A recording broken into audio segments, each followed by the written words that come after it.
Planet of the Apes wasn't just another science fiction adventure, it was a psychological mirror held up to humanity itself. Beneath its prosthetics and primal roars lay chaos, tension, and creative rebellion. Actors nearly suffocated under latex. Writers rewrote philosophy on set, and the final twist nearly got deleted. So let's peel back the mask and uncover 20 weird facts about Planet of the Apes. Number 20. The monkey suits melted under the sun. The heat on set was brutal. Shooting in the Arizona desert made every day a slow crawl through fire. The ape costumes weren't made for survival. The actors wore layers of latex and fur that trapped heat until temperatures soared inside the suits. Some actors fainted between takes, others collapsed mid-scene. The makeup team had to run fans between shots while assistants wiped away sweat from under the prosthetics. It wasn't acting, it was endurance. What audiences saw as stoic ape faces were often real grimaces of pain. The production schedule never slowed. The desert heat punished everyone equally, yet somehow they kept shooting. Because director Franklin Schaffner believed realism meant suffering for the art. That belief paid off when the heat gave every movement a heavy, exhausted authenticity that no acting class could teach. Number 19. Charlton Heston's voice. Vanished. Charlton Heston arrived on set as the strong, human survivor. But soon after days of shouting through sandstorms, his voice cracked. The dust, the heat, and the endless takes shredded his vocal cords. Ironically, his hoarse rasp became part of his performance. It gave his dialogue a desperate authenticity.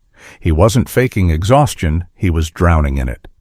The crew tried to reschedule dialogue scenes, but Heston refused. He believed that pain made his character believable. When you hear him cry out in fury at the apes, you're hearing real agony, not studio magic. For the rest of the film, his voice stayed ragged like a war veteran who had seen too much. What should have been a liability became legend. Sometimes art doesn't wait for comfort. It thrives on collapse. Number 18. Makeup tests terrified studio executives. Before filming began, the makeup tests caused panic. 20th Century Fox executives thought the apes looked too real, too disturbing. They worried audiences would laugh, or worse, feel uneasy. The early prosthetics turned familiar human faces into something uncanny. When the test footage was shown, one executive demanded the entire project be scrapped. But Charlton Heston defended the vision. He told them the realism was the point. This wasn't comedy, it was evolution turned inside out. The studio relented, but only after seeing a revised test where the ape actors delivered dramatic dialogue instead of growling. That performance convinced them the makeup could carry emotion. It changed everything. Without that test, Planet of the Apes would have died before its first scream. Sometimes fear from the adage, "Top saves a masterpiece from being tamed." Number 17. The writers fought over the ending. The ending of Planet of the Apes wasn't born perfect. It was a battlefield of ideas. The original script by Rod Serling featured an advanced futuristic ape city filled with flying cars and towering structures. It was too expensive. Another draft made the apes primitive hunters. Then came the idea that changed cinema forever, the Statue of Liberty twist. Even that was nearly rejected. Studio executives thought audiences wouldn't get it. They wanted something safer. But director Franklin Schaffner fought back. He insisted that shock and despair were the film's soul. That final image of Heston kneeling before the ruined statue became one of the most haunting endings in history. It wasn't written by committee, it was carved through defiance. Number 16. The makeup took hours of silence. Every morning started before sunrise. Actors arrived at 3 a.m. and sat in makeup chairs for up to 6 hours. Talking was forbidden because the latex appliances had to set perfectly. Any movement could ruin the delicate seams. The silence created tension. Cast members sat still while artists layered glue and spirit gum onto their faces. Some read scripts, others meditated. By the time they stepped onto set, the transformation was complete. They didn't just wear masks, they lived inside them. Many claimed they lost track of their own reflection during filming. The makeup became a psychological cage. What the audience never saw was the quiet suffering behind every growl and snarl. The illusion wasn't only visual, it was spiritual. Number 15. The cast divided by species. During filming, an odd social phenomenon unfolded. The cast members unconsciously segregated themselves by their ape species. Gorillas ate with gorillas, chimpanzees with chimpanzees, orangutans with orangutans. It wasn't planned, it simply happened. Lunch breaks looked like tribal gatherings on the studio lot. Even the human extras kept their distance. Director Franklin Schaffner noticed this strange divide and encouraged it. He believed it added to the authenticity of the performance. The result was eerie realism. The actors didn't need to pretend hostility or hierarchy, they were already living it. Behind those latex masks, the psychology of dominance and submission played out in real time. What began as an accident of costume became a social experiment in instinct and identity. The set had turned into a microcosm of the film itself. Number 14. Maurice Evans struggled to breathe. Maurice Evans, who played the wise Dr. Zaius, suffered terribly inside his prosthetics. The orangutan makeup covered his mouth so tightly that every breath became a struggle. Between takes, he had to remove parts of the mask just to inhale properly. Yet on camera, he appeared calm, composed, and intellectual. Beneath that serenity was pure discomfort. The studio doctors monitored him, daily worried that heat, exhaustion might set in. Evans never complained. He believed the agony made his portrayal of Zaius more believable.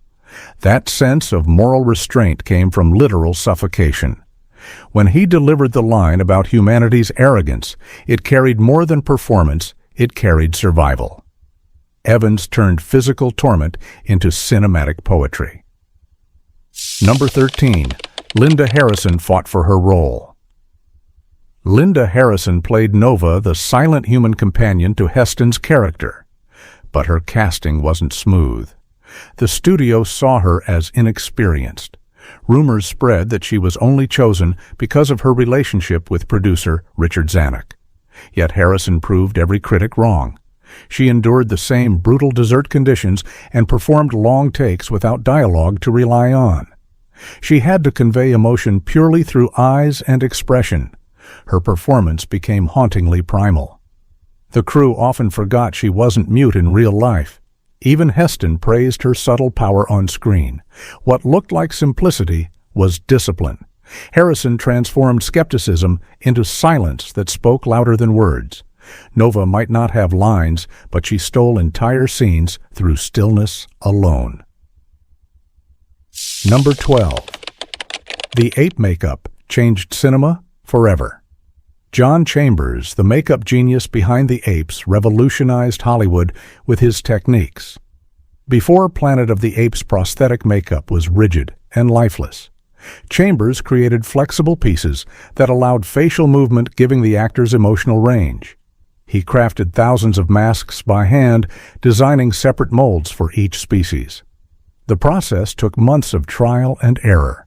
When the film premiered, critics couldn't believe what they saw.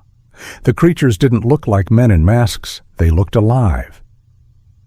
Chambers later received an honorary Oscar for his work, a rare achievement for a makeup artist. His innovations paved the way for decades of special effects, from Star Wars to modern science fiction. Planet of the Apes didn't just tell a story about evolution, it evolved filmmaking itself. Number 11. Charlton Heston went full method. Charlton Heston didn't act the part of George Taylor, he lived it. Once filming began, he refused to socialize with the actors playing apes. He claimed it helped him stay in character as an isolated human trapped in an alien world. The crew thought it was arrogance, but soon realized it was focus. Heston would spend hours alone studying his body language and voice in the mirror to appear genuinely feral. When the cameras rolled, his anger was raw and his fear authentic. Director Schaffner encouraged the isolation, calling it controlled madness. What audiences saw as rebellion was, in truth, deep immersion. Heston wasn't pretending to be a broken man. Among beasts, he had become one. Number 10. Go ahead and like and subscribe because the chaos was just beginning. Halfway through production, tempers exploded. The heat, the masks, and the endless retakes pushed everyone to breaking point. Actors cursed under their prosthetics, and crew members quit mid-scene. Even Charlton Heston lost patience when his vision blurred from the sand. Yet this chaos birthed authenticity. Every glare, every shout, every moment of exhaustion became part of the film's primal texture. It wasn't glamour, it was survival on camera.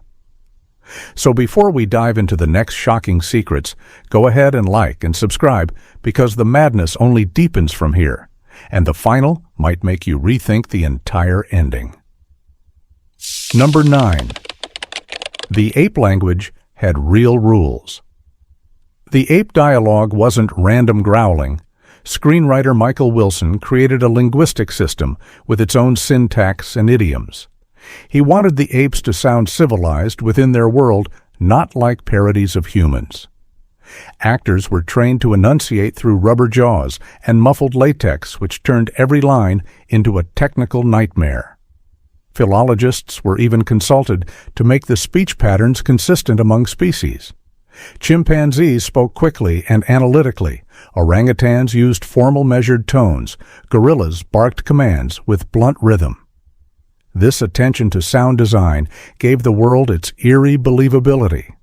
What seemed like simple lines about humans and apes actually carried the weight of centuries of imagined evolution. Every word was an arty of a lost civilization that never existed, but somehow felt real. Number 8. The sound of the apes was built from nightmares. Composer Jerry Goldsmith didn't want a traditional orchestral score. He wanted chaos. He used ram's horns, steel mixing bowls, and distorted percussion to create alien sounds that unsettled audiences. Musicians hit instruments backward while Goldsmith waved batons wrapped in aluminum foil. The studio thought it sounded insane, but the result was unforgettable. The soundtrack didn't follow melody, it followed fear. When the apes charged across the desert, every beat echoed primal instinct. During the first screening, even the executives admitted the score made their skin crawl. Goldsmith's experiment broke every rule of Hollywood scoring. Instead of guiding emotion, he attacked it. That haunting music turned Planet of the Apes from science fiction into psychological horror. It wasn't background music, it was evolution, screaming through brass and bone. Number 7. The shoot was nearly shut down by a sandstorm midway through location filming. A sudden sandstorm hit the Arizona set. Costumes ripped, tents collapsed, cameras filled with grit. For 3 days, production halted while the crew dug out buried equipment. The ape masks warped under the heat and wind, forcing makeup artists to start over. The storm destroyed entire sets, including parts of the Forbidden Zone backdrop. Yet, instead of abandoning the footage, director Schaffner used it. The ruined landscape became part of the film's aesthetic. The real-world destruction mirrored the story's apocalyptic world. What should have been a disaster turned into cinematic poetry. That storm gave the movie its raw, untamed realism. Nature itself had become part of the cast, and it refused to take direction. Number 6. The actors could not eat in costume. Eating in ape makeup was nearly impossible. The prosthetic jaws and heavy fur trapped food and made chewing dangerous. Between takes, the cast survived on liquid meals sipped through straws pushed under their masks. Some actors even had to be fed by assistants because removing the entire headpiece took too long. Lunch breaks became quiet, surreal rituals of apes drinking protein shakes in the desert. The smell of latex mixed with sweat and dust created a stench that clung to everything. Yet the crew laughed through it, calling themselves the Ape Army. Their perseverance gave the film its strange camaraderie. When the cast finally saw themselves on screen, all that discomfort melted into pride. They had suffered for something truly monumental. Number 5. The Statue of Liberty ending was a last-minute gamble. The now legendary ending wasn't guaranteed. The Statue of Liberty reveal was written late in production and kept secret from much of the crew. 20th Century Fox executives feared it would confuse audiences or make the story feel too political. But director Franklin Schaffner fought to keep it. He knew that image would haunt viewers forever. When the final scene was shot in Malibu, the tide nearly washed away the set.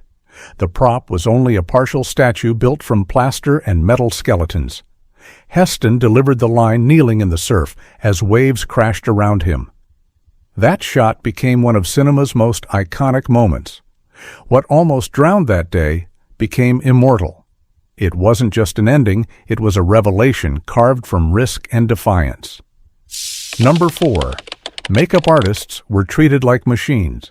John Chambers and his team worked 18-hour days to maintain hundreds of prosthetic pieces. The studio refused to extend the schedule, so the artists slept on the lot. They repaired masks overnight, while others dried on racks, like trophies. The glue burned skin, and the fumes made several workers ill. But they kept going because Chambers demanded perfection. He famously said that every wrinkle on an ape face had to tell a story. The makeup crew operated like surgeons crafting evolution by hand. Without them, the film would have collapsed. Yet most of them went uncredited. Their fingerprints lived on every snarl and every blink. It wasn't glamour, it was exhaustion disguised as art. Number 3. The film's message was considered too dangerous. In the middle of the Cold War, Planet of the Apes carried a message that terrified the censors. Its final twist hinted that humanity had destroyed itself through arrogance and war. The implication of nuclear annihilation was too political for some audiences. Several countries demanded edits removing shots of the ruined Statue of Liberty. Fox debated cutting it for American release, but Heston threatened to walk, if they did. The studio backed down. The movie stayed intact, and its message echoed worldwide. It wasn't a fantasy, it was a warning. Underneath the ape masks, the film held up a mirror to mankind and asked a question no one wanted to answer. What if the monsters we fear are simply us after the fall? Number 2. The first screening left audiences in shock. When Planet of the Apes premiered in 1968, the audience didn't applaud. They sat frozen in silence. The twist ending hit like a gut punch. People couldn't believe what they'd seen. Critics were divided. Some called it genius. Others called it bleak beyond reason. Yet within weeks, word spread. The film became a cultural event. College classes debated its meaning. Philosophers wrote essays about its symbolism. What began as pulp science fiction evolved into serious social commentary. Even the studio that once doubted it now saw gold. Planet of the Apes wasn't entertainment, it was awakening. That silence after the credits wasn't confusion, it was reflection. Number 1. Charlton Heston's final scene was done in one take. That unforgettable moment on the beach when Heston collapses and screams was filmed once. The sun was setting and the light was fading fast. There was no time for a second attempt. Heston channeled every ounce of exhaustion, anger, and despair into that single take. The sound crew caught it perfectly. When Schaffner yelled cut, no one moved. The silence was electric. They had just captured lightning. That one take became the emotional climax of an entire generation's fear of destruction. No reshoots, no rehearsals, just raw truth spilling onto film. It wasn't performance. It was prophecy. Bonus. The alternate ending that never made. A hidden alternate ending was once storyboarded, but never filmed. It showed another group of astronauts landing on the same world centuries later, discovering ape skeletons buried under human ruins. The twist would have revealed that history was cyclical, that both species destroyed each other in endless loops of dominance and downfall. The studio found it too depressing even for 1968. Those sketches remain locked in archives forgotten by most. But they prove one thing. Planet of the Apes was never about monkeys or men. It was about the curse of civilization itself. Planet of the Apes began as a risky experiment and became one of the most profound films in history. Its chaos created art, its suffering forged legacy, and its ending still echoes in every story that dares to question what humanity truly means. If you loved uncovering these secrets, hit like, subscribe, and tell us which classic movie you want unmasked next. Because on this channel, no film stays a mystery forever.